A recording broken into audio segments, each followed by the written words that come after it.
श्री सच्चिदानंद सद्गुरु साईनाथ महाराज की जय। श्री सच्चिदानंद सद्गुरु अलिवेलु मंगम्म सहित भरद्वाज महाराज की जय। श्री सच्चिदानंद सद्गुरु नामपल्ली बाबा महाराज की जय। జై సాయి మాస్టర్। ఈరోజు సత్సంగంలో మనం మహాత్ముల ముద్దు పెట్టాడు ఆచార్య శ్రీ ఎక్కిరాల భరద్వాజ్ మహారాజ్ గారి చరిత్ర చదువుకుంటున్నాం। రచన శ్రీ థామస్ రెడ్డి గారు। దీనిలో మనం అధ్యాయం 5 సాయి తత్వ ప్రచారం అనేటువంటి అధ్యాయాన్ని మనం చదువుకుంటున్నాం। మాస్టర్ గారు ఈ సమాజం అంతటికీ ఆధ్యాత్మిక బీజాల్ని నాటి మొలకెత్తించారు। వాటిని జాగ్రత్తగా పోషించి పుష్పింపజేసి సత్సంగాలు, సద్గోష్ఠులు, చరిత్ర పారాయణలు, లేఖలు, ప్రసంగాలు, ప్రవచనాలు, పత్రికా రచనలు, మందిర నిర్మాణం, గ్రంథ రచనలు అనే జ్ఞాన ఫలాలను పండించి నేటి తరానికి భావితరాల వారికి అందించారు।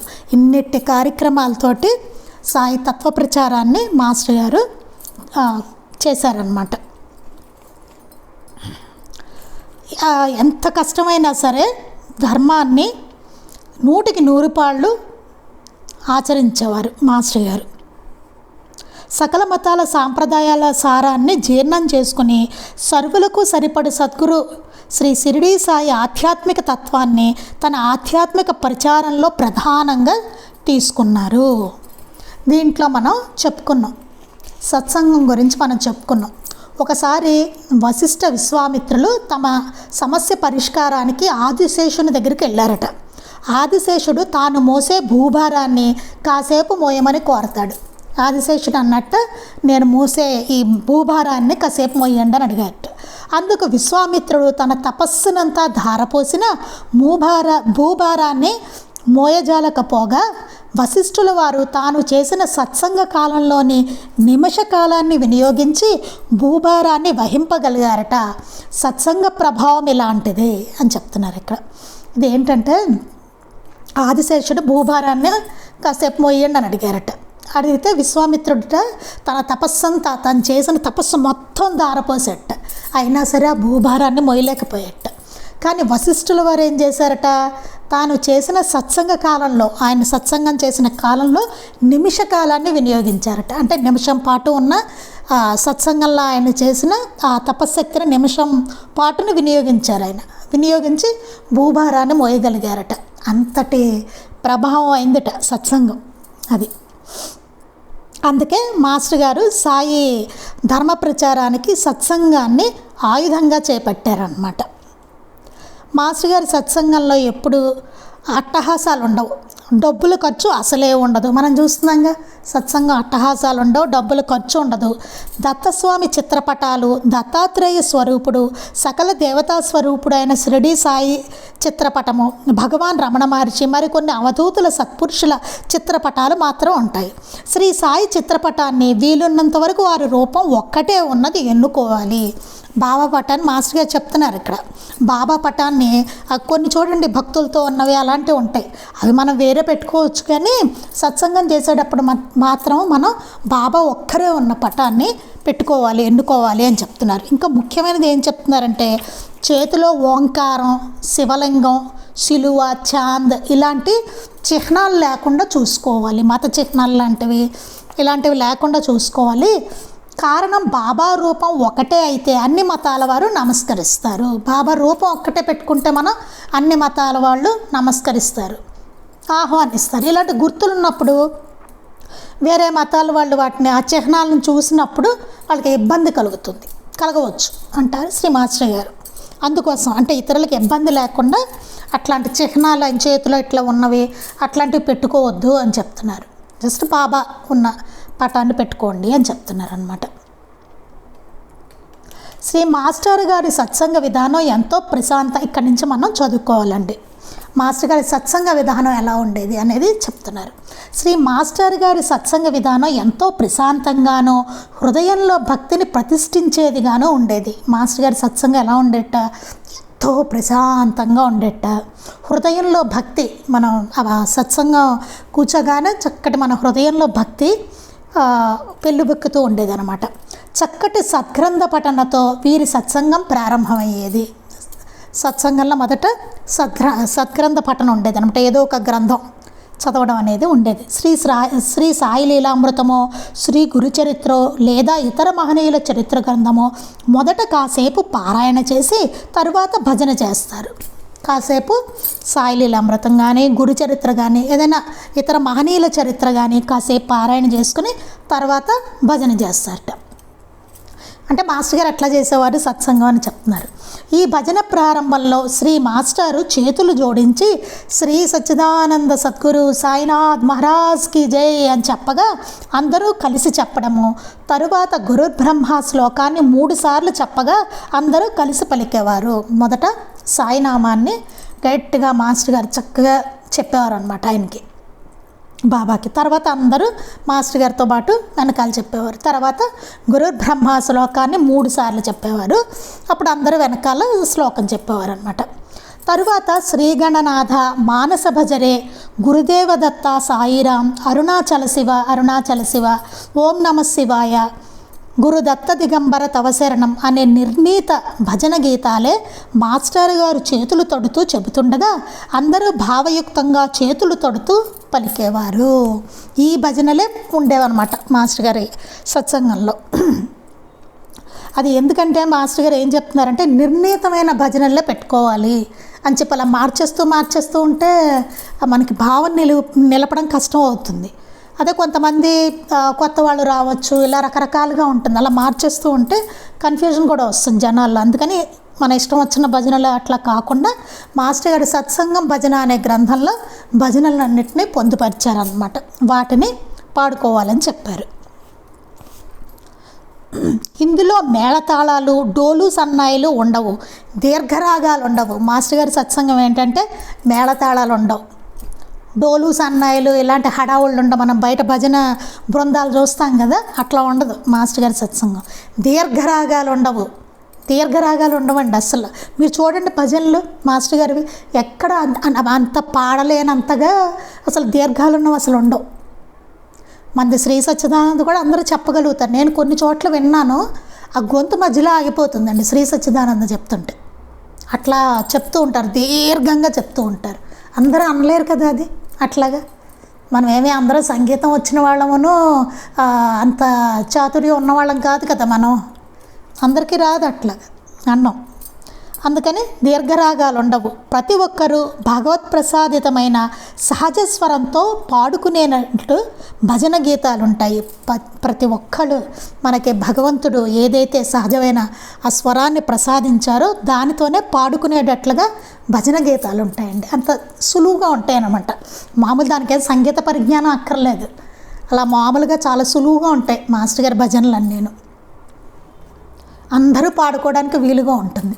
అలా కష్టంగా పెట్టారనుకోండి, దీర్ఘంగా స్వరాలు పెట్టేసి దాంట్లో దీర్ఘాలు పెట్టేసి అంత పొడుగు పెడితే నా బోటిది ఎలా పాడుతుంది? నాకు రాదు సంగీతం, ఎలా పాడుతుంది? అట్లాంటివి పాడలేం కదా. అందుకని మాస్టర్ గారు అట్లాంటివి పెట్టలేదు. సర్వులు చేసుకునేలా ఉంటుంది సత్సంగం. భగవంతుని ప్రీతి కోసం పాడేటప్పుడు భావం ప్రధానం కానీ గానం ప్రధానం కాదు. భగవంతుడి ప్రీతి కోసం, ఆయన ఇష్టం కోసం, ఆయనకి ఇష్టం అవ్వాలి మనం పాడేది. అందుకోసమని మనం పాడేటప్పుడు ఆయన కోసం పాడుతున్నాం. అందుకని భావం ప్రధానం. ఎంత భావంతో మనం పాడుతున్నాం, నేను బాబా గురించి చేస్తున్నాను భజన అనుకుని ఆయన తలుచుకుంటూ ఆయన సన్నిధిలో కూర్చుని చక్కగా ఆయన్ని స్మరించుకుంటూ పాడుకుంటూ ఆయన గొప్పతనాన్ని అదంతా పాడుకుంటుంటే అది భావం ప్రధానం, కానీ గానం ప్రధానం కాదు. గానం ప్రధానం కాదని చెప్తున్నాను. ఎంత బాగా గొంతు ఎంత బాగుంది, ఎంత బాగా స్వరాలు పలుకుతున్నాయి వెనకాల, ఎంత దీర్ఘాలు ఎంత బాగా పలుకుతున్నాయి, ఇట్లాంటివన్నీ ప్రధానం కాదు. అక్కడ భావం ప్రధానం అన్నమాట. కంఠస్వర మాధుర్యమే కావాలనుకుంటే మనకంటే 1,000,000 రెట్లు బాగా పాడగలవారెందరో కలరు. నిజంగా భగవంతుడికే కనుక కంఠస్వరమే ప్రధానంగా అయితే కనుక మనకంటే 1,000,000 రెట్లు పాడేవాళ్ళు చాలామంది ఉన్నారు కదా. ఇప్పుడు భజన చేసుకోవాలంటే వాళ్ళని పిలిపించి మనం వాడిని కూర్చోబెట్టచ్చు. అది కాదు కదా భగవంతుడు కోరుకునేది. మనకు ఆయన ఇచ్చిన గొంతుతోటి హాయిగా పాడుకోవడం అన్నమాట. భజనలో గొంతెత్తి నోరారా భగవంతుణ్ణి పిలుస్తున్నామన్న భావనతో పాడాలి. భజనలో ముఖ్యంగా ఉండాల్సింది ఏంటంటే నోరారా గొంతెత్తి నోరారా భగవంతుణ్ణి పిలుస్తున్నాం మనం అన్న భావనతో పాడాలి. చేతులు రెండు తడుతూ ఆహ్వానించాలి. భజన చేసేటప్పుడు రెండు చేతులు తడుతాం కదండి, తడుతూ ఆయన్ని ఆహ్వానించాలన్నమాట పాడుతూ. దీనికి ఎవరేమనుకుంటారో అన్న అహం భజనలో వదలాలి. ఏమో నేను పాడితే ఏమనుకుంటారో, నేను ఇలా చేతులు ఎట్లా తట్టాలి, తడితే ఏమన్నా అనుకుంటారేమో, ఇట్లాంటి బిడియం ఇలాంటివి అహం, దాన్ని అహం అంటారు. దాన్ని కూడా వదిలేయాలి. మనలోని అహం అనే పెంకు పగలగొట్టకపోతే లోపలనున్న దైవత్వం అనే కొబ్బరి లభించదు. ఈ భజన సరిగ్గా చేయకపోవడానికి కారణం ఏంటంటే అహం, మనలో ఉండే అహం ఉంటుంది. దానివల్ల ఎవరేమనుకుంటారో అనో, లేకపోతే ఏవో రకరకాలు ఉంటాయి అన్నమాట. వాటి అలా ఒకటి ఉంటుందండి. ఇంకోటి ఏముంటుంది, రెండు రకాలుగా ఉంటుంది. ఇది ఎవరేమనుకుంటారో అనే బిడియం ఒక రకం ఉంటే, నేను చాలా బాగా పాడతాను, నాలా ఎవరు పాడలేరు అనేటువంటి అహం అదొకటి ఉంటుంది. ఇలా రకరకాలు ఉంటాయి. ఆ అహం అనే పెంకు పగలపట్టకపోతే లోపలనున్న దైవత్వం అనే కొబ్బరి లభించదు. ఆ అహాన్ని పగలకొట్టకపోతే మనకి ఆ దైవత్వం అనేది, ఆ కొబ్బరి ఉంటుంది కదా లోపల, ఆ పెంకు పగిలితే అప్పుడు లోపల కొబ్బరి ఎట్లా లభిస్తుందో అలాగే అహం అనేది పగిలితే కానీ ఆ దైవత్వం అనేది మనకు లభించదనమాట. అన్ని రూపాల్లోనూ బాబా ఉన్నారన్న భావన స్థిరపడడానికే భజన చేస్తున్నాం అనేది మరవరాదు. భజన ఎందుకు చేస్తున్నాం, అన్ని రూపాల్లోనూ బాబానే ఉన్నారు అని చెప్పి స్థిరపడడం కోసమే మనం భజన చేస్తున్నాం. అందుకే మాస్టర్ గారు ఈ భజనకు కూడా ఏమేమి పెట్టారంటే శ్రీగణనాథ అని పెట్టారు. శ్రీగణనాథ అన్న సాయినాథుడు వారే. ఇక్కడ గురుదేవ దత్తా సాయిరామ్, అదే అరుణాచల శివ అన్నా సరే ఆయనే. అలాగనమాట అండి, అట్లా పెట్టారు. ఎట్లా పలికినా అది సాయినాథుల వారే అనమాట. మన ఇష్టాలతో నిమిత్తం లేకుండా విధిగా సత్సంగంలో పాల్గొనాలి. చాలా ఇంపార్టెంట్ విషయం అండి. మన ఇష్టాలతో సంబంధం లేకుండా మనం సత్సంగంలో పాల్గొవాలి. మనం ఎందుకు వెళ్తున్నాం, దేనికోసం వెళ్తున్నాం సత్సంగానికి? కాసేపు ఒక 2 గంటలు కూర్చుని మనం బాబా సన్నిధిలో కూర్చుని అది అనుభవించి హాయిగా ఆయన్ని సేవించుకోవడానికి, నోరారా హాయిగా పాడుకుంటూ మనం భజన చేసుకోవడం, ఆ చరిత్ర పఠనం చక్కగా వినడం, వాటిల్ని ఆయన సన్నిధి కోసం మనం పెడుతున్నాం కాసేపు. అంతేగాని మనం నాకేదో ఈ పక్కవాడు నచ్చలేదు, వీడెవడో నచ్చలేదు, లేకపోతే ఈ ప్రసాదం నచ్చలేదు, ఏవో రకరకాల కారణాలు చూడండి, అవన్నీ పెట్టుకోకూడదు. వాటి కోసం కాదు మనం వెళ్ళేది. వేటి కోసం మనం మానకూడదు. ఎవరో నాకు పడనవాడు వచ్చాడు ఇక్కడికి, అట్లాంటివి పెట్టుకోకూడదు. అది మనకే నష్టం కదా, మనకే నష్టం. అది మనం ఎందుకోసం వెళ్తున్నాం, మనం భగవంతుడి కోసం వెళ్తున్నాం. అక్కడ బాబా కోసం వెళ్తున్నాం, మనం మాస్టర్ గారి కోసం వెళ్తున్నాం. ఎవడి గురించో మనం కోపగించుకుని మానేస్తే ఎట్లాగా? అందుకని సత్సంగానికి మన ఇష్టాలతో నిమిత్తం లేకుండా మనం విధిగా సత్సంగంలో పాల్గొనాలి. సత్సంగ సభ్యుల మధ్య వ్యక్తిగత ఇష్టాల ప్రసక్తి రారాదు. అదే ఇక్కడ చెప్పేది. సత్సంగ సభ్యుల మధ్య వ్యక్తిగతమైన ఇష్టాల ప్రసక్తి రాకూడదు. వ్యక్తిగతం అనేది ఉండకూడదు. మనం అందరం కలిసి బాబాని ప్రార్థించుకుంటున్నాం అంతే, అందుకోసమే వెళ్ళాలి. ఇంకా వేరే కాజెస్ అక్కడ పెట్టుకోకూడదు. మాస్టర్ గారు భజన చేసేటప్పుడు ఎడమ చేయి కదలకుండా ఉంచి కుడి చేతితో ఎడమ చేతిని తడుతూ భజన చేసేవారు. సుఖాసనంలో సౌకర్యంగా కూర్చునేవారు. భజన పిమ్మట 3-4 నిమిషాలు మౌనంగా ప్రశాంతంగా ఉండి పిమ్మట చివరగా శ్రీ సచ్చిదానంద సద్గురు సాయినాథ్ మహారాజ్ కి జై అని చెప్పి నైవేద్యం ఇచ్చి స్వామి సాయినాథాయ షిరిడి క్షేత్రవాసాయ లేదా శిష్యప్రియ భజనప్రియ అనే ఆరతి పాట పాడేవారు. భజన అయిపోయిన తర్వాత 3-4 నిమిషాలు మౌనంగా ప్రశాంతంగా ఉండేవారట. కాసేపు కూర్చోవాలన్నమాట. భజన అయిపోయిన తర్వాత 3-4 నిమిషాలు మౌనంగా ప్రశాంతంగా కూర్చోవాలి. అలాగా. అంతేగాని భజన అయిపోగానే ఓ గందరగోళం లేచేసి కొబ్బరిలు చెప్పేసుకొని అట్లాంటివి చేయకుండా ఆ భజన ద్వారా పొందిన ఆయన సన్నిధిని ఆ 3-4 నిమిషాలు ప్రశాంతంగా ఉండి అనుభవించాలన్నమాట దాన్ని. పిమ్మట చివరగా శ్రీ సచ్చిదానంద సద్గురు సాయినాథ్ మహారాజ్ కి జై అని చెప్పి బాబా నామాన్ని ఒకసారి స్మరించుకుని మళ్ళీ నైవేద్యం ఇవ్వాలి. నైవేద్యం ఇచ్చి స్వామి సాయినాథాయ షిరిడి క్షేత్రవాసయ్య అది కానీ లేదా శిష్యప్రియ భజన అనేది ఆరతి పాట పాడేవారు. జనరల్గా మన శిష్యప్రియ పాడుతూ ఉంటాం. అలా అందరూ వారితో కలిసి పాడేవారు, హారతి ఇవ్వడం అనమాట. ఆ తర్వాత మాస్టర్ గారే స్వయంగా ఒక్కొక్కరికి విభూతి తీర్థప్రసాదాలు ఇచ్చేవారు. స్వయంగా మాస్టర్ గారే అందరికీ విభూతి ఇచ్చేవారట, తీర్థప్రసాదాలు ఇచ్చేవారట. వాటిని పొందిన భక్తులు నిజంగా ఎంత ధన్యులో చూడండి. ఆయన చేతుల మీద తీసుకున్నారు తీర్థప్రసాదాలు వాళ్ళు. అది భజన ప్రయోజనం. మనసా వాచ కర్మణ దైవత్వ సాధన సాగుతుంది. అంతేకాదు అంతవరకు చేసిన పారాయణ లీలన్ని స్మరించుకుంటూ భజన సాగుతుంది. భజన గురించి చెప్తున్నారు. అసలు భజన ప్రయోజనం ఏంటంటే, భజన చేయడం మనకేంటంటే మనసా వాచ కర్మణ దైవత్వ సాధన సాగుతుంది. మొత్తం మనం లీనమైపోతాం చూడండి. చేస్తుంటే భజన చేస్తుంటే వేరే ఏం గుర్తురాదు, హాయిగా దాంట్లో లీనమైపోతాం. అట్లా సాధన మనకి సాగుతుందన్నమాట, మనసా వాచ కర్మణ. అంతేకాదు అంతవరకు చేసిన పారాయణ లీలను ముందు మనం చదువుకుంటాం కదా, చరిత్ర పారాయణ. అందుకని ఆ లీలల్ని స్మరించుకుంటూ భజన సాగుతుంది. అప్పుడు మన మనసు కాస్త స్థిరపడుతుంది. ముందు సద్గ్రంథం చదువుతాం కదా, అందులో చదువుకున్న బాబా లీలలు వాటిల్ని అవన్నీ మనకి చదువుకోవడం వలన మనం తర్వాత భజన చేస్తున్నప్పుడు దాన్ని స్మరించుకుంటూ భజన సాగుతుందన్నమాట. కాబట్టి మనసు తన్మయత్వాన్ని చెందుతుంది. అది కొంచెంసేపు గడుస్తుంది కదా, నెమ్మదిగా ఆయన భావనలో ఉంటాం కదా, అందువల్ల మనసు ఏమవుతుంది, తన్మయత్వాన్ని చెందుతుంది. ఒకరి పట్ల ఇంకొకరికి సదవగాహన కలుగుతుంది. చక్కగా ఒకళ్ళ పట్ల ఒకళ్ళకి మంచి అవగాహన కలుగుతుంది. అందరు కలిసి ఒకే రీతిలో పాడడం అన్నమాట.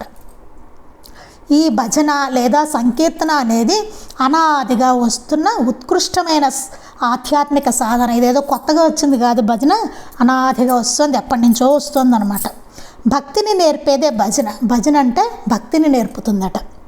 రోగికి పథ్యం ఎంత అవసరమో భక్తునికి సత్సంగం అంత అవసరం అంటారు శ్రీ మాస్టర్ గారు.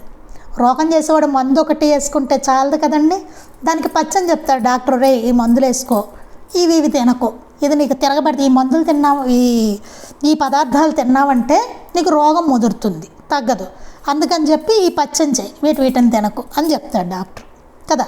లేకపోతే ఇవి తినాలని చెప్తాడు ఆయన, ఇవి మంచివి, ఇవి తిను అని చెప్తాడు. అలా ఉంటుంది, పథ్యం ఉంటుంది. అలాగే రోగికి పథ్యం ఎంత అవసరమో, రోగం వచ్చినప్పుడు పథ్యం ఎలాంటిదో అవసరమో భక్తునికి కూడా సత్సంగం అనేది అంత అవసరం అంటారట మాస్టర్ గారు. సత్సంగంలో శ్రీ మాస్టర్ గారి మధుర స్మృతులు. 9/9/71 గురువారం ఆ రోజు జరిగిన సత్సంగం గురించి ఈయన రచయిత ఇక్కడ రాస్తున్నారనమాట, ఎలా జరిగింది ఆ రోజు సత్సంగం అనేది. సాయంకాలం భరద్వాజ గారి రూమ్లో భజనకు నేను అంటే రచయిత మొదటిసారిగా పోయాను. ఈయన మొట్టమొదటిసారిగా ఈ థామస్ రెడ్డి గారు 9/9/71 గురువారం నాడు మాస్టర్ గారి రూమ్కి భజనకి వెళ్ళారట. అప్పుడప్పుడే మాస్టర్ గారితో పరిచయం. గది నిండా విద్యార్థులు, 3 లెక్చరర్లు, ఇంకా కొంతమంది క్రొత్త వారు ఉన్నారు. అప్పుడప్పుడే ఆయనకి మాస్టర్ గారితో పరిచయం. మొదటిసారి భజనకి వెళ్ళారు. వెడితే గది నిండా స్టూడెంట్స్ ఉన్నారట, 3 లెక్చరర్లు ఉన్నారట, ఇంకా కొంతమంది ఎవరో కొత్త వాళ్ళు అక్కడ కూర్చున్నారట. నేను వెళ్ళేసరికి ఏదో మహాత్ముల చరిత్ర చదివి ముగించి భజన ప్రారంభించారు. ఈయనకి అప్పటికి ఇంతకీ ఇంకా మహాత్ములు అంతా తెలియదు, ఎవరిదో మహాత్ముల చరిత్ర చదివారు అని చెప్తున్నారు. తర్వాత ముగించి భజన ప్రారంభించారట. పెద్ద పెద్ద పూలదండలు కొందరు తెచ్చి బాబా గారి చిత్రపటానికి వేశారు. అప్పుడు కొంతమంది బాబా పటానికి పూలదండలు తెచ్చి పెద్ద పెద్దవి వేశారట. భజన తర్వాత శ్రీ మాస్టర్ గారు ఒక్కొక్కరికి విభూతిని పంచేవారు. భజన అయిపోయాక మాస్టర్ గారు స్వయంగా ఆయన స్వహస్తాలతో అందరికీ విభూతి పంచేవారట. మాస్టర్ గారు చేతి వ్రేళ్లతో విభూతిని తీసుకుని చేతిని హృదయంపై పెట్టుకుని ఏదో నామం చెప్తూ భక్తులు నమస్కరించి తల ఎత్తి చేతులు చాపగానే చేతిలో విభూతి ఇచ్చి నొసటన బొట్టు పెట్టి తీర్థప్రసాదాలు ఇచ్చారు. మాస్టర్ గారు చేతిలోకి విభూతి తీసుకుని ఆయన హృదయం దగ్గర పెట్టుకుని బాబా నామాన్ని స్మరించుకొని వాళ్ళకి కొంచెం విభూతినిచ్చి వాళ్ళ నుదుటిన పెట్టేవారట, విభూతి బొట్టు పెట్టేవారట, తీర్థప్రసాదాలు ఇచ్చేవారట. మనకు ఏదైనా ఇష్టమైన దానిని ఎంత ఆసక్తితో శ్రద్ధగా చేస్తామో అంతకంటే ఎక్కువ శ్రద్ధతో ఉత్సాహంతో చిరునవ్వుతో చేస్తున్నారు వారు. గమనిస్తున్నారనమాట. ఈయన గమనించి చెప్తుంది ఏంటంటే మాస్టర్ గారు ఎట్లా చేస్తున్నారట, మనకి ఏదైనా ఇష్టమైన దానిని ఎంతో ఆసక్తితో శ్రద్ధతో చేస్తాం. మనకి ఏదైనా ఇష్టమైనది చేస్తున్నాం అనుకోండి, చాలా ఆసక్తిగా ఉంటుంది, మనకి చాలా శ్రద్ధగా చేస్తాం. చూడండి, ఇష్టం లేనివి ఎలా చేస్తాం, ఇష్టమైనవి ఎట్లా చేస్తాం మనకే తెలుసు కదా. అంతకంటే ఎక్కువ శ్రద్ధతోట, మన ఇష్టంగా చేసేటప్పుడు ఎంత శ్రద్ధ ఉంటుందో అంతకన్నా ఎక్కువ శ్రద్ధతోటి మాస్టర్ గారు ఎంతో ఉత్సాహంతో చిరునవ్వుతో చేస్తున్నారట. క్రీస్తునందలి అనన్య భక్తి భావంతో ఆ రోజు నేను భరద్వాజ గారికి నమస్కరించలేదు, కానీ వారి నుండి విభూతి తీర్థప్రసాదం తీసుకున్నాను. ఈయనకేమో అప్పటికి కొత్త కదా, మాస్టర్ గారి దగ్గరికి వెళ్ళిన కొత్త, అందువల్ల ఈయనకేంటంటే బాబా కన్నా ఈయన కాస్త యేసుక్రీస్తు మీద ఎక్కువ ఇష్టం అన్నమాట. ఆ యేసుక్రీస్తు మీద భక్తి ఉండడం వల్ల ఈయన ఏం చేశారంటే మాస్టర్ గారికి నమస్కరించలేట, కానీ మాస్టర్ గారు ఇచ్చిన విభూతి తీర్థప్రసాదం మాత్రం తీసుకున్నారట. వారి కరస్పర్శ మహత్యం ఎట్టిదో నాలో ఏదో ఒక పారవస్యమో వారి ఎంతో అనూహ్యమైన భక్తి శ్రద్ధలు కలిగాయి. మరి మాస్టర్ గారు ఇచ్చిన విభూతి మహిమ ఏమిటో, ఆయన చేతి మహిమ ఏమిటో తెలియదు, కానీ ఈ థామస్ రెడ్డి గారిలోట ఒక పారవస్యం వచ్చింట విభూతి తీసుకోగానే మాస్టర్ గారి చేతితోటి. ఇంకా మాస్టర్ గారు ఎంతో అనూహ్యమైన భక్తి శ్రద్ధలు ఆయనకు కలిగేట. 27/1/1972 గురువారం సాయంకాలం 6:30 సత్సంగం. శ్రీ మాస్టర్ గారి గదిలో చాలామంది ఉన్నారు. 27/1/72 గురువారం నాడు 6:30కి మాస్టర్ గారి గదిలో సత్సంగం జరుగుతుంది. అప్పుడు గదిలో చాలామంది ఉన్నారట. ఆ రోజు శ్రీ ఆనందమాయి మాత గురించి చదివి వినిపించారు. ఆ రోజు ఆనందమాయి అమ్మ గురించి చదువుతున్నారట మాస్టర్ గారు, చదివి అందరికీ వినిపించారట. భజన ప్రారంభానికి ముందు ఏ విధంగా భజన చేయాలో చెప్పారు. భజన ఎట్లా చేయాలో, ఏ విధంగా చేయాలో భజనకు ముందు చెప్పారట. అంటే కొత్త వాళ్ళు వస్తూ ఉంటారు కదా, తెలియదు కదా, అందుకని చెప్పారట. అన్ని రూపాల్లోనున్న భగవంతుడు ఒక్కటే. ప్రపంచంలోని ప్రతి వస్తువులోనూ, ప్రతి రూపంలోనూ, ప్రతి దేవుని మూర్తి యందు మనము ఆరాధించు మూర్తి రూపమే ఉన్నదని గుర్తుంచుకొని ధ్యానించాలి, పిలవాలి, కొలవాలి. ఏ రూపంలో కొలిస్తే ఆ రూపంలో దర్శనమిస్తారు. ఎట్లా అంటే, ఉదాహరణ కరెంటు ఉన్నది, బల్బులోనికి పంపిస్తే వెలుతురు రూపంలో, ఫ్యాన్లోకి పంపిస్తే గాలి రూపంలో, రేడియోలో శబ్ద రూపంలో ప్రకటమవుతుంది. అలాగే ఒకటే భగవతత్వం అన్ని రూపాల్లోనూ వ్యాపించి ఉన్నదనే విషయాన్ని గుర్తుంచుకొని ధ్యానించాలి. ఎంత బాగా చెప్పారు చూడండి మాస్టర్ గారు. ఈ భజన చేసేటప్పుడు మనం పెట్టుకోవాల్సిన భావన గురించి చెప్తున్నారనమాట. అన్ని రూపాల్లోనూ ఉన్న భగవంతుడు ఒక్కడే, అన్ని రూపాల్లో ఉన్నది ఆయన ఒక్కడే. ప్రపంచంలోని ప్రతి వస్తువులోనూ, మనం చూసే ప్రతి వస్తువులోనూ, ప్రతి రూపంలోనూ, ప్రతి దేవుని మూర్తి ఏ రూపమైనా కానివ్వండి, అందులోనూ మనం ఆరాధించే రూపం ఉంటే దానిలోనూ అన్నిట్లోనూ ఆయన ఆయనే ఉన్నారనమాట. భగవంతుడు ఒక్కడే ఇన్ని రూపాలు కానీ ఇన్నిట్లోనూ ఉన్నాడు అని ధ్యానించుకుని ఆయన పిలవాలిట, కొలవాలిట. ఏ రూపంలో కొలిస్తే ఆ రూపంలో ఆయన దర్శనమిస్తారు. ఏ రూపంలో కొలుచుకోండి మనకి ఇష్టమైన రూపం, ఆ రూపంలో భగవంతుడు దర్శనమిస్తాడనమాట. ఎట్లా అంటే అది ఎట్లా కుదురుతుందండి? ఒకళ్ళే అంటున్నారు ఇన్ని రూపాలుగా ఆయన ఎలా కావాలంటే అలా దర్శనం ఇస్తారంటున్నారు. ఎట్లా పాసిబుల్ అంటే దానికి ఒక ఉదాహరణ చెప్పారు. కరెంట్ ఉంది, మన కరెంట్ ఉంది కదా, బల్బులోకి అది పెడితే ఏమవుతుంది? బల్బు వెలుగుతుంది, అంటే వెలుతురు రూపంలో వస్తుంది. అదే కరెంటు మనకి ఫ్యాన్లోకి ఎడుతుంది, స్విచ్ వేసినప్పుడు ఏమవుతుంది? గాలి రూపంలో, ఫ్యాన్ ఎట్లా మనకు గాలిని ఇస్తుంది, గాలి రూపంలో వస్తుంది.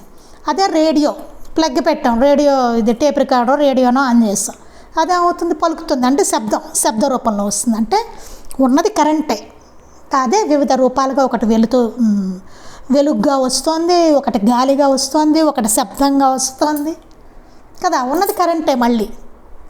అట్లా అనమాట, వివిధ రూపాల్లో మనకి ఎట్లా కావాలంటే అట్లాగా మనకి ఆయన దర్శనమిస్తారని చెప్తున్నారు. అలాగే ఒకే భగవతత్వం అన్ని రూపాల్లోనూ వ్యాపించి ఉన్నదనే విషయాన్ని గుర్తుంచుకొని ధ్యానించాలి. ఆధ్యాత్మిక స్థితిని దినదినానికి పెంపొందించుకోవాలి.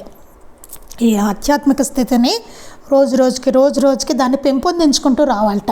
కొన్ని రోజులు గ్రంథాలు చదివి సాధన చేసి మరికొన్ని రోజులు వదిలి ఇలా చేస్తే కొండపైకి కొంత ఎత్తు ఎక్కి మరలా కిందకి వచ్చి మరలా పైకి ఎక్కుటకు ప్రయత్నిస్తే ఎట్లుండునో అది కూడా అంతే అన్నట్టు. కొన్నాళ్ళు ఏదో సీరియస్గా గ్రంథాలు చదువుతాం, మళ్ళీ వదిలేస్తాం, మళ్ళీ ఏదో చదవడం మొదలెడతాం, మళ్ళీ వదిలేస్తాం. అట్లా చేయొద్దని చెప్తున్నారు మాస్టర్ గారు. కన్సిస్టెన్సీ ఉండాలండి. విపరీతంగా మనం జనరల్గా చేసేది అదే, విపరీతంగా చేసేస్తాం ఒక్కో టైంలో, తర్వాత మానేస్తూ ఉంటాం, మళ్ళీ మొదలెడతాం, ఏదో ఊపు వస్తుంది. ఇదేంటి ఆగస్టు 15కి దేశభక్తి వచ్చినట్టు మనకి అలాగా మొదలెడుతూ ఉంటాం. అలా కాకుండా ఏం చెయ్యాలట? కన్సిస్టెన్సీ ఉండాలని చెప్తున్నారు. లేకపోతే ఏమవుతుందంటే కొండపైకి కొంత ఎత్తు ఎక్కి మరలా కిందకు వచ్చి మరలా పైకి ఎక్కుటకు ప్రయత్నిస్తే ఎట్లుండనో ఇది కూడా అలాగే ఉంటుందని చెప్తున్నారు. ఎక్కాము మళ్ళీ కిందకు వచ్చాము మళ్ళీ ఎక్కడానికి ప్రయత్నిస్తే ఎట్లా ఉంటుంది, అట్లా ఉంటుంటా. కొన్నాళ్ళు చదివి మానేసి అట్లా చేస్తే అలా కాకుండా కన్సిస్టెన్సీ చక్కగా పెట్టుకొని చెయ్యాలన్నమాట. 22/1972 ఆదివారం అప్పుడు సత్సంగం గురించి రాసింది. మాస్టర్ గారి గదికి గుంటూరు నుండి రామభక్తులు శ్రీ రంగన్న బాబు గారు రాగా సత్సంగము భజన జరిగినప్పుడు శ్రీ రంగన్న బాబు గారు ఇలా చెప్పారు. మాస్టర్ గారి గదికి గుంటూరు నుంచి ఆ రోజు రంగన్న బాబు గారు వచ్చారట. గొప్ప మహాత్ముడైన రంగన్న బాబు గారు, ఆయనకి శ్రీరాముని నిత్య సాక్షాత్కారం ఉండేదన్నమాట. సత్సంగము భజన జరిగిందట. అప్పుడు రంగన్న బాబు గారు చెప్పారట, నేను మీ వంటి వాడినే నీటి కడవలు మోసి బ్రతికాను. ఇప్పుడు వయసు ఎక్కువైనందున నీరు మోయడం ఆపివేశాను. నీళ్లు మోసేటప్పుడు అన్నము తినేటప్పుడు కోదండరామస్వామిని గ్రొడ్డిగా ప్రార్థన చేసుకుంటాను. ఒక భిక్షగాడు 1 గంట కూర్చుని భగవంతుడిని తలుచుకుంటే ఏమి లాభం, అంతకంటే భిక్షమెత్తుకుంటేనే మేలు కదా అని ఒక ధనవంతుడు భగవంతుడిని ధ్యానిస్తే ఏమి వస్తుంది, ఈ గంట సేపు వడ్డీ వ్యాపారం చేసుకుంటే మేలు కదా అని అనుకుంటారే కానీ 1 గంట దైవస్మరణ ఎవరు చేస్తున్నారో నామస్మరణ ఎంత చేస్తే అంత ఫలితం కదయ్యా అని అన్నారు. ఆయన చెప్పారట, ఎవరు రంగన్న బాబు గారు అన్నారట. నేను ఆయన నీళ్ళు కడవ మోసేవారు అనమాట, నీరు మోసేవారు ఆయన. ఇప్పుడు వయసు మీద పడి నేను ఆపేశాను నీళ్ళు. నేను నీళ్ళు మోసేటప్పుడు అన్నం తినేటప్పుడు కోదండరామస్వామిని గుడ్డిగా ప్రార్థించుకుంటాను అని చెప్పేవారట. ఒక భిక్షగాడు 1 గంట కూర్చుని భగవంతుడిని తలుచుకుంటే ఏం లాభం, అంతకంటే బిచ్చం ఎత్తుకుంటేనే మేలు కదా అనుకుంటాడు. వాడు ఏమనుకుంటాడో 1 గంట కూర్చుని నేను భగవంతుని తలుచుకుంటే నాకేం వస్తుందో, 1 గంట అదే నేను భిక్షం ఎత్తుకుంటే మంచిది కదా అనుకుంటాడట. అలాగే ఒక ధనవంతుడు ఏమనుకుంటాడట, నేను ఎందుకు భగవంతుడిని ధ్యానిస్తే ఏమొస్తుంది, ఆ గంట సేపు నేను వడ్డీ వ్యాపారం చేసుకుంటే లాభం కదా, మేలవుతుంది కదా అని అనుకుంటాడట. కానీ 1 గంట దైవస్మరణ ఎవరు చేస్తారు అంటున్నారు ఈయన ఇక్కడ. నామస్మరణ ఎంత చేస్తే అంత ఫలితం అని చెప్తున్నారు. 6-12 అంటే ఎక్కువ జనాలు మనకి డబ్బు ఎలా వస్తున్నట్లు ఫలితం గురించి ఆలోచించుకుంటూ చేస్తూ ఉంటారనమాట. అంతేగాని దైవస్మరణ కాసేపు మనం టైం పెట్టుకోవాలి అన్న ఆలోచన ఉండదు. అది ఉండకుండా ఎందుకు ఈ దేవుడివి ఇవన్నీ, కాసేపు డబ్బు సంపాదన చేసుకుందాం అని అనిపిస్తూ ఉంటుంది. అది 6/12/73 గురువారం దత్త జయంతి రోజు అనసూయ అత్రి మహర్షులకు బ్రహ్మ విష్ణు మహేశ్వరులు ఒకే అంశంలో దత్తాత్రేయునిగా జన్మించారని దత్తాత్రేయ అవతారాలనే వివరించారు. శ్రీ దత్తాత్రేయుల వారి దివ్యావతారమే శ్రీ షిరిడి సాయిబాబా గారిని అనేక దృష్టాంతాలతో భక్తులకు వివరించారు. 6/12/73 గురువారం రోజున దత్త జయంతి. ఆ రోజు అనసూయ అత్రి మహర్షులకు బ్రహ్మ విష్ణు మహేశ్వరులు ఒకే అంశలో దత్తాత్రేయునిగా జన్మించారు అని చెప్పారట. దత్తాత్రేయ అవతారాలను కూడా వివరించారట. ఆ రోజు దత్త జయంతి కదా, దత్తాత్రేయుడి గురించి వివరించారట. దత్తాత్రేయుల వారి దివ్యావతారమే శ్రీ షిరిడి సాయిబాబా గారని చెప్పారట. దత్తాత్రేయుని 5వ అవతారమే షిరిడి సాయినాథుల వారు. దానికి అనేక దృష్టాంతాలను భక్తులకు వివరించారట కూడా. ఎందుకు దత్తాత్రేయుని అవతారం సాయినాథుల వారు అన్నది మనం లీలామృతంలో వాటిలో చదువుకున్నాం కదా, అలా దానికి సంబంధించిందంతా ఆ రోజు మాస్టర్ గారు వివరించారటండి. 31/10/74 గురువారం సత్సంగంలో శ్రీ సాయినాథ చరిత్ర చదివారు. అందులో శ్రీ సాయి ఒక భక్తుడితో, నీవు నన్ను ఎప్పుడు ఎక్కడ ధ్యానిస్తావో అక్కడే నేనుంటాను. నా పటాన్ని పూజిస్తే నన్ను పూజించినట్లే, నా పటానికి నైవేద్యం పెడితే నాకే చెందుతుంది. నా గూర్చి భజన చేసేవారి మధ్య నేనుంటాను. రాత్రంతా ఒకడు రైల్లో భజన చేస్తూ వస్తే వింటూ వాడి పక్కనే ఉన్నాను. 1 నిమిషం కూడా నిద్రపోలేదు అన్న విషయం చెప్పారు. మనకి లీలామృతంలో ఉన్నవి మాస్టర్ గారు చెప్పారట. ఆ రోజు బాబా చరిత్ర చదివారట. ఒక భక్తుడితో బాబా అన్న మాటలు, నీవు ఎప్పుడు ఎక్కడ నన్ను ధ్యానిస్తావో అక్కడ నేను ఉంటాను అని బాబా చెప్పారు. నా పటాన్ని పూజిస్తే నన్ను పూజించినట్టే. ఎందుకంటే మన అందరి ఇళ్లలోనూ బాబా పటం పెట్టుకుని పూజిస్తున్నాం. అంటే షిరిడి వెళ్ళి పూజించలేం కదండి ప్రతిసారి వెళ్ళి, అందుకని మన ఇంట్లో పటం పెట్టుకుని పూజిస్తున్నాం. ఆ పటాన్ని పూజించినా నన్ను పూజించినట్టే, పటం రూపంలో కూడా మీ ఇంట్లో నేను ఉన్నాను అని చెప్పారు బాబా. నా పటానికి నైవేద్యం పెడితే నాకే చెందుతుంది. పటానికి అక్కడ నైవేద్యం పెట్టుకుంటే అది నేను తీసుకుంటున్నాను, నేను స్వీకరిస్తున్నాను, నాకే చెందుతుంది. దానికి మనకి లీలామృతంలో కూడా ఉన్నాయి.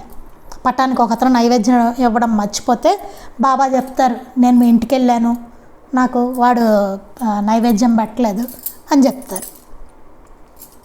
నా గూర్చి భజన చేసేవారి మధ్య నేనుంటాను. బాబా గురించి ఎప్పుడైతే మనం ఆయన చరిత్ర పఠన, భజన, సత్సంగం ఇవన్నీ చేసుకుంటామో అప్పుడు మాస్టర్ గారు వారి మధ్య ఉంటారట. ఎవరు ఎక్కడ చేస్తుంటే అక్కడ బాబా, క్షమించండి మాస్టర్ గారు అన్నాను కదా, ఎవరు ఎక్కడ చేసుకుంటే అక్కడ బాబా ఉంటారట అని మాస్టర్ గారు చెప్పారు. అది రాత్రంతా ఒకడు రైల్లో భజన చేస్తూ వస్తే వింటూ వాడి పక్కనే ఉన్నాను.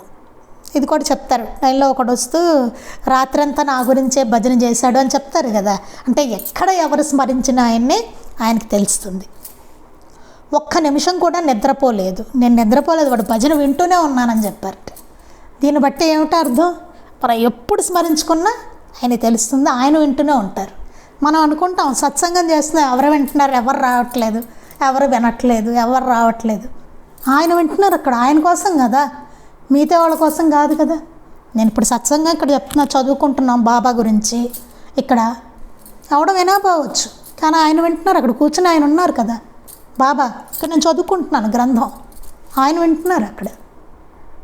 మనం చేస్తుంది ఎవరి కోసం, ఆయన కోసం కదా. అలా ఎవరింట్లో వాళ్ళు భజన చేసుకున్నా, సత్సంగం చేసుకున్నా, పూజ చేసుకున్నా, ఆయన సేవ ఏ రకంగా చేసుకున్నా ఆయన స్వీకరిస్తూనే ఉంటారు. ఆయన కోసం చేస్తున్నాం మనం, ఇతరుల కోసం కాదు. అది ఎప్పుడు మనసులో గుర్తుపెట్టుకోవాలి. అందుకే మాస్టర్ గారి సత్సంగానికి ఎంతమంది వస్తున్నారు అన్నది ముఖ్యం కాదు. అసలు మాస్టర్ గారి సత్సంగంలో ఎంతమంది అన్నది లేదు. ఎవరు వస్తే ఆ టైంకి అంతే జరిగిపోయేది. చిన్నపిల్లలు ఉంటే ఓకే అలానే జరిగిపోయేది, పెద్ద వయసు వాళ్ళు వస్తే అలానే జరిగిపోయేది. ఎంతమంది వచ్చారు అన్నది నెంబర్ ముఖ్యం కాదు అసలు మాస్టర్ గారి సత్సంగానికి. మా సత్సంగంలో ఇంతమంది ఉన్నామని ఇలా చీల్చుకుంటూ చెప్తూ ఉంటారు. కాదు, అసలు నెంబర్ ముఖ్యం కాదు. మనం ఎవరి కోసం చేస్తున్నాం అలా చూసుకుంటున్నాం అంటే అర్థం ఏంటి, జనాలు రావాలని చూసుకుంటున్నాం, అది కాదు కావాల్సింది. ఆయన కావాలా, జనాలు కావాలా, జాగ్రత్తగా ఆలోచించుకోవాలి. ఇక్కడ ఎన్నో మనకి సత్సంగం చేస్తున్నప్పుడు ఎన్నో వికారాలు మనలో పనిచేస్తూ ఉంటాయి. అవన్నీ కూడా ఎప్పటికప్పుడు సత్సంగం, భజన గ్రంథం చదువుకోవడం, మనలో ఎలాంటి పని చేస్తున్నాయో కొంచెం గమనించుకోవడం, సరి చేసుకుంటూ ఉండడం, మానవ సహజం వస్తూ ఉంటాయి. కానీ మాస్టర్ గారు ఏం చెప్పారు, గబుక్కన గుర్తెచ్చుకొని సత్సంగం, భజన గ్రంథం చదువుకోవడం, సత్సంగాన్ని మళ్ళీ సెట్ చేసుకుంటూ ఉండాలి. చాలా జాగ్రత్త, చాలా వికార భావాలు వస్తూ ఉంటాయి. అలాగే భజన చేసేటప్పుడు నేను చాలా గొప్పగా చేస్తాను, లేకపోతే నా గాన కౌశల్యం, నా గొంతు ఇట్లాంటివన్నీ వస్తూ ఉంటాయి, నేను చాలా బాగా పాడతాను అందరికన్నా, కుదరదు. అట్లాంటి భావాలు ఆయన తీసుకోరు. మీకు గానం ఇష్టం, నాకు జ్ఞానం ఇష్టం అన్నారు ఆయన కదా. ఆయనకి అలాంటివి అక్కర్లేదు. అలా అయితే చాలా బాగా పాడేవాళ్ళు, ఇందా చదువుకున్నాగా వాళ్ళు కూర్చోపెట్టి పాడిస్తారు. అది కాదు కదా, మనకే ఆయన ఇచ్చిన స్వరంతో పాడుకోమని చెప్తున్నారు. చక్కగా పాడుకోండి అని ఈజీగా మనకిచ్చారు రాసి, వాటిని పాడుకోవడమే హాయిగా కూర్చొని. పెద్ద విలువైన నైవేద్యాలు ఏం చెప్పలేదు, బొరుగులు ప్రసాదం పెట్టేది అంతే, అంతమించి ఏం లేదు. మా వైపు మొరమరాలు అంటారండి, అవి పెడతాము. సత్సంగం ఎవరు చేస్తున్నారో వాళ్ళు అవే పెడతాం, అవే చెప్పారు, అవి పెడతాం. తర్వాత మిగతా వాళ్ళు ఏదో పళ్ళు ఫలాలు ఏవో తెస్తారు కదా, అవి పెడతాం. అయిపోయింది సత్సంగం, నైవేద్యం అది అయిపోయింది. అది సత్సంగం, చక్క సింపుల్గా చేసుకోవడం. చక్క దత్తాత్రేయుడు పటం పెట్టుకుంటాం, తర్వాత బాబా పటం, ఇందాక చెప్పారు కదా సూచనలు, ఆయన ఒక్క ఆయన ఉండాలి బాబా అందులో. చేతిలో అంటే చెప్పారు కదా, ఈ ఓంకారాలు, సిలువ, చాందులు, శివలింగాలు ఇట్లాంటివి ఏమి ఉండకూడదు అందులో. అందరు ఎవరు వచ్చినా నమస్కరించుకునేలా ఉండాలి, ఏ మతం వాళ్ళు ఎవరు వచ్చినా సరే. తర్వాత మనం మాస్టర్ గారు, అమ్మగారి పటం పెట్టుకుంటాం. అది ఎవరైనా మన ప్రాంతంలో మన మహనీయుల్ని సందర్శించుకుని ఉండి, మన ప్రాంతంలో మనకు అలవాటు ఉండుంటే ఆ మహనీయులు, మనకి హైదరాబాద్లో ఇక్కడ నేను నాంపల్లి బాబా గారి దగ్గరికి వెళ్ళేదాన్ని, అందుకని నేను ఆ పటం పెట్టుకుంటే. ఇప్పుడు నెల్లూరు వాళ్ళు ఉన్నారనుకో, వాళ్ళందరూ వెంకటేశ్వర స్వామి దగ్గరికి వెళ్తారు, వాళ్ళు వెంకటేశ్వర స్వామి పెట్టుకుంటారు. చెవటంలో ఉన్నారనుకోండి, చెవటం అమ్మది పెట్టుకుంటారు. అట్లా అలా అంటే మాస్టర్ గారు చెప్పిన మహాత్ములే మళ్ళీ అట్లా చక్కగా పెట్టుకుని కాస్త తులసి మాలలు ఉంటాయి, తులసి మాలలో మనకు సత్సంగం భజనలో ఉంటుంది, చక్కగా మీ ఇంట్లో అన్ని పెంచుకోండి అని కూడా ఉంటుంది. అలా మన దగ్గర పూసిన పువ్వులు అన్నీ, మన పెరట్లో పువ్వులు అన్నీ చక్కగా పెట్టుకుంటాం. పెట్టుకొని ఫస్ట్ చరిత్ర పారాయణ చేసుకుంటాం. గట్టిగా ఒకళ్ళు చదివితే చక్కగా అందరూ వింటారనమాట. అట్లా తర్వాత భజన చేసుకుంటాం. భజనకు కూడా నిర్ణీతమైన కీర్తనలు పెట్టారు మాస్టర్ గారు, భజన పాటలు. వాటిని పాడుకుంటాం. పెద్ద పెద్ద దీర్ఘాలు అలా రాగాలు అవన్నీ ఉండవు అందులో. చక్కగా హాయిగా పాడుకుంటాం. ఇందులో అహం పనికిరాదు పాడేటప్పుడు. చక్కగా అందరం తన్మయత్వంతో పాడుకోవాలి. పక్క వాళ్ళని డిస్టర్బ్ చేయకుండా చక్కగా పద్ధతిగా పాడుకోవాలన్నమాట ఒక భజన. అది అయిపోయిన తర్వాత ఆయనకి నైవేద్యం పెట్టుకుంటాం, ఆరతిస్తాం, ప్రసాదం తీసుకుంటాం, హాయిగా ఇంటికి వెళ్తాం. అది సత్సంగం. మన చుట్టుపక్కల నలుగురు కూర్చోపెట్టుకుని చేసుకోవడమే. ఎవరో లేకపోతే చుట్టుపక్కల పిల్లల్ని కూర్చోపెట్టి చేసుకోవచ్చు. చక్కగా భజన చేస్తారు వాళ్ళు బ్రహ్మాండంగా. వాళ్ళకి నచ్చుతుంది, ఎంతో పుణ్యం కూడా. చిన్నప్పటి నుంచి మంచి మార్గంలోకి వాళ్ళు రావడం అనేది చాలా అదృష్టం కూడా. చక్కగా చేయొచ్చు. అంతే సత్సంగం, అంతకుమించి ఏం లేదు. ఎంత సింపుల్గా చెప్పారో చూడండి మాస్టర్ గారు సత్సంగం. ఏ ఆర్భాటాలు లేవు అసలు. అది మామూలుగా జనరల్గా అంటే పూజలు ఎన్ని ఆర్భాటాలు ఉంటాయండి, ఏం లేదు. అంత సింపుల్గా చెప్పారో చూడండి. చక్కగా చేసుకోవచ్చు. ఏమడ్డు దీనికి మనకి కదా. అలా ఎవరైనా చేసుకోనలుగా పెట్టారు మాస్టర్ గారు. అది గుర్తుపెట్టుకోవాలి. ఎవరి ఇంట్లో అక్కడ బాబా ఉంటారు, ఎక్కడ పిలిచినా బాబా ఉంటారు. ఆయన చరిత్ర అంతా అదే కదా, స్మరించినంతనే అట్లా ఓ అంటూ పలికారు ఆయన. అదే మళ్ళీ మనకి మాస్టర్ గారు అమ్మగారు కూడా ఎక్కడ స్మరిస్తే అక్కడ ఉంటారు వారు. సత్సంగం మాస్టర్ గారికి ప్రీతి. ఎక్కడ సత్సంగం జరిగితే ఆయన అక్కడ ఉంటారు బాబా మాస్టర్ గారు.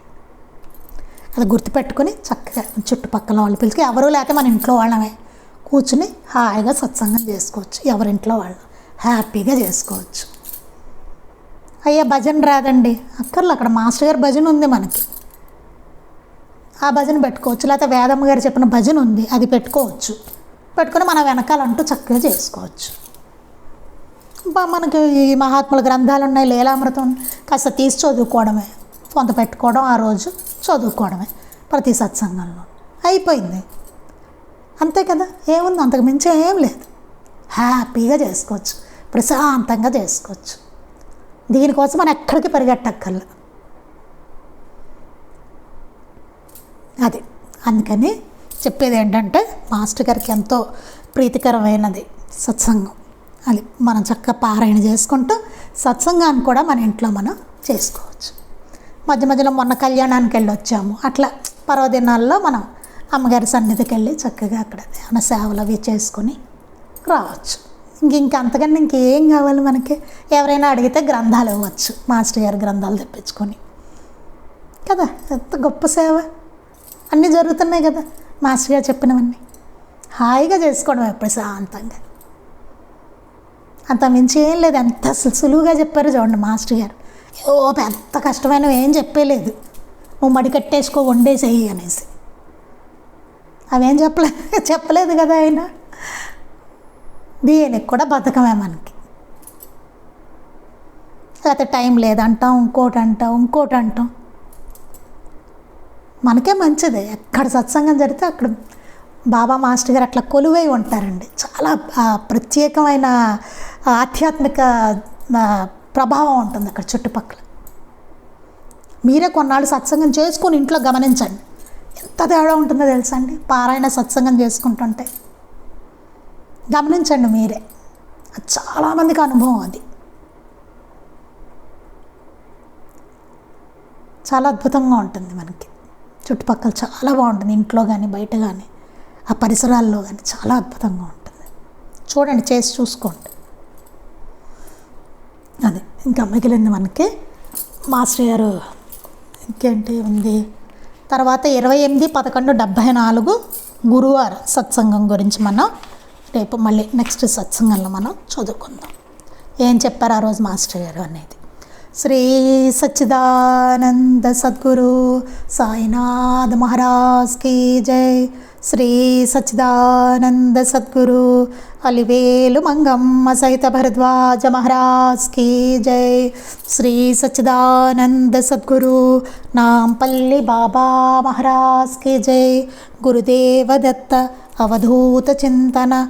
లోకా సమస్తాః సుఖినో భవంతు. లోకా సమస్తాః సుఖినో భవంతు. లోకా సమస్తాః సుఖినో భవంతు. జై సాయి మాస్టర్.